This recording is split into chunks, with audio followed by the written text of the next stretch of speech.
This is a Kirtland's warbler, a highly endangered songbird. It is a part of the Jackpine ecosystem, a unique group of plants and animals that live and function as a unit.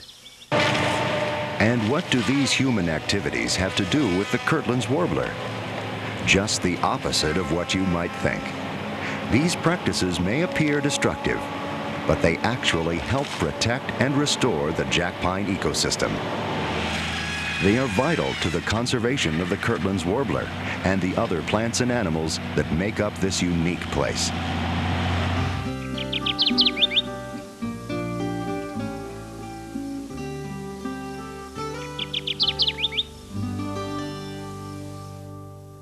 The Kirtland's warbler is one of the rarest birds in North America. People have remarked that all of them together wouldn't fill a bushel basket. Only about 2,000 of these tiny birds exist in the world, and all of them spend their summers in a few counties of northern Michigan. Why are they so rare? It's mostly because they are very picky about where they nest and raise their young. Kirtland's warblers nest on the ground in young Jackpine forests. The trees have to be between 5 and 20 feet tall, about the size of large Christmas trees.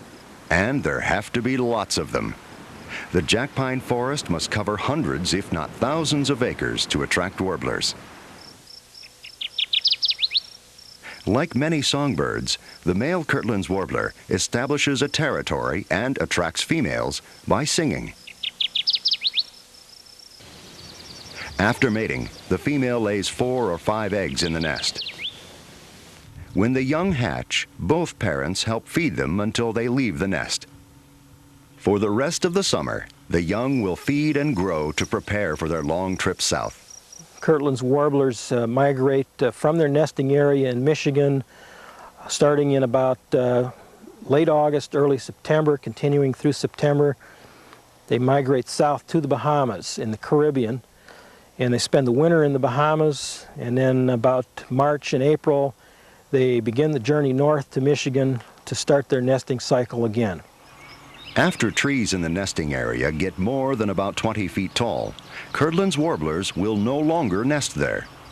So how, over the centuries, have these picky nesters always been able to find large areas of young Jackpine trees for nesting? Fire.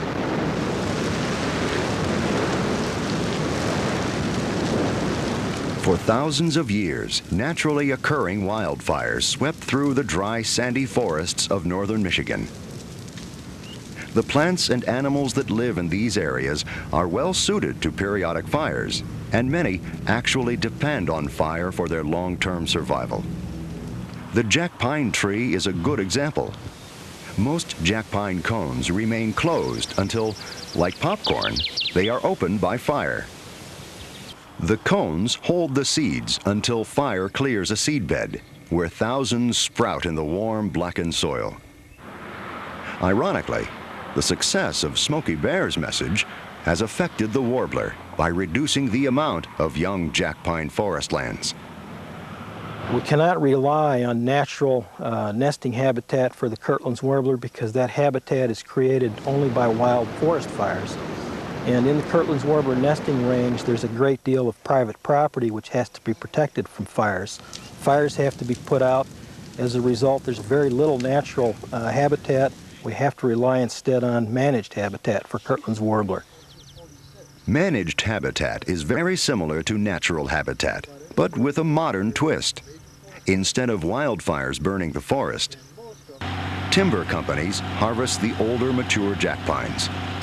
The cutover areas are then replanted with young trees.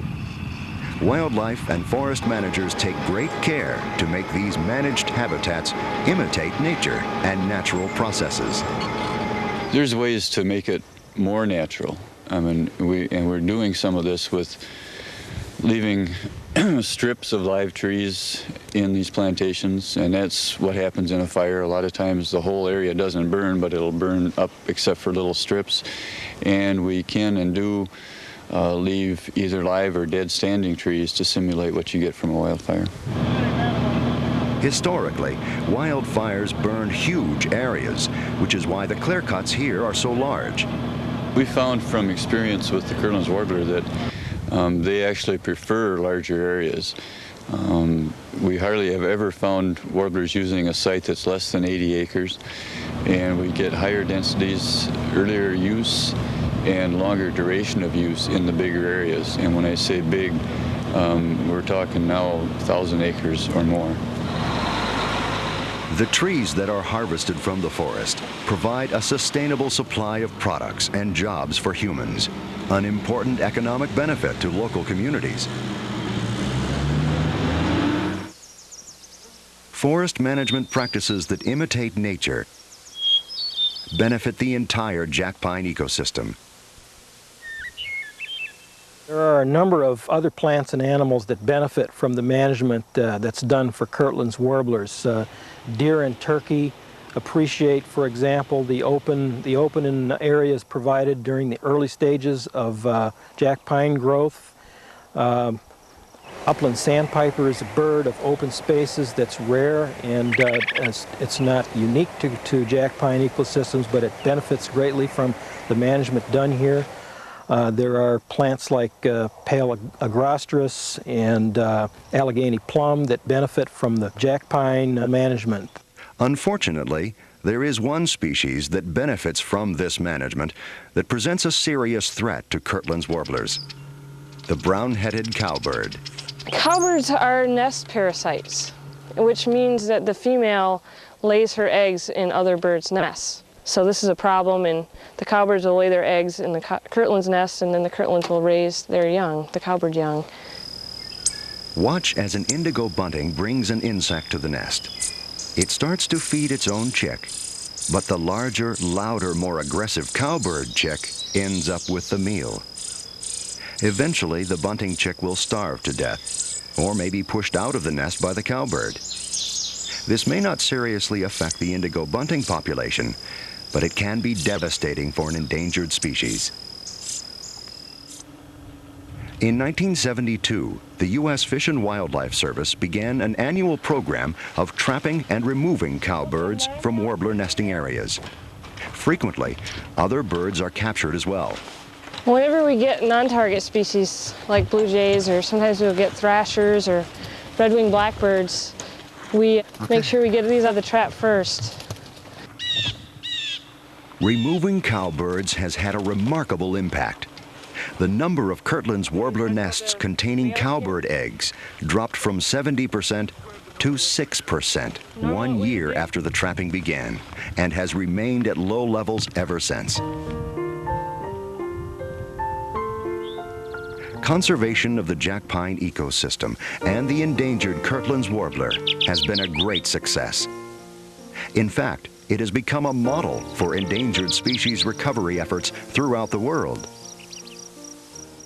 A big reason it has been so successful is the effort and dedication of the Kirtlands Warbler Recovery Team and its associates. The recovery team is made up of wildlife and forest managers and scientists from the Michigan Department of Natural Resources, U.S. Fish and Wildlife Service, and U.S. Forest Service. The Kirtlands Warbler Recovery Team meets twice a year, and we review recent research and activities that are ongoing to meet the recovery objectives for this endangered species. Using the best scientific techniques and equipment, the team monitors the warbler population through an annual census and banding studies. Okay, what goes over with it also manages the health of the forest and the Jackpine ecosystem as a whole. The recovery effort is a melting pot of ideas and cooperation among agencies, private organizations, and local communities, the people that are impacted by management activities. People in local communities have come to recognize that the Kirtlands warbler offers some unique opportunities. We are members of the Chamber of Commerce, and they were thinking of something to do to bring in tourists. And we were at a meeting one night, and they were discussing things to do, and I said, well, they have a festival over a cherry, they have a festival over a tulip, let's have a festival over our bird, our rare little Kirtlands warbler. together. The Kirtlands Warbler Festival is now an annual celebration that focuses on the warbler and the Jackpine ecosystem. Welcome to the festival. So follow me and please watch your footing. Tourists and birders come from all over the world to see Kirtlands warblers on the guided tours that are offered during the breeding season. Here he is on that stand in the back. The tours that we promote here for the Kirtland Warbler have had a big impact for this time of year. May is notoriously a slow period of time for us business-wise, and the ability to market to the birding groups has really helped us out, during the slow period. In addition to the guided tours, visitors can also take the Jackpine Wildlife Viewing Tour. This 48-mile self-guided auto tour runs through the scenic Au Sable River Valley and Jackpine ecosystem. The tour was developed through a partnership of conservation organizations and local businesses. Things are not always as they seem. Activities such as clear-cutting and fire impact the landscape.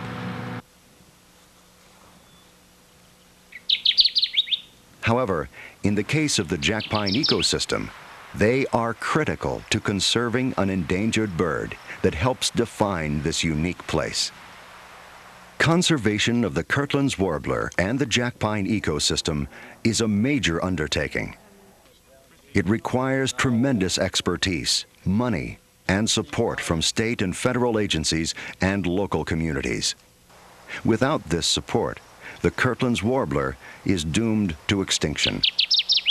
Humans have changed the Jackpine ecosystem forever, so forest management and cowbird control will always be required to keep the Kirtlands warbler among the ranks of the living. But with the support and cooperation of agencies, organizations, and people, we can ensure this colorful bird will sing on in its Jackpine home for many years to come. The increase, the very significant increase, in fact, to record numbers of the Kirtlands warbler population in the last few years has been very gratifying to all of us that have worked so long to recover this species, because it makes us realize that we do have the knowledge and the tools to recover this very vulnerable and rare species. The reasons for conserving endangered species are many, but none is more eloquent than a verse by William Beebe. The beauty and genius of a work of art may be reconceived, though its first material expression be destroyed. A vanished harmony may yet again inspire the composer. But when the last individual of a race of living things breathes no more, another heaven and another earth must pass before such a one can be again.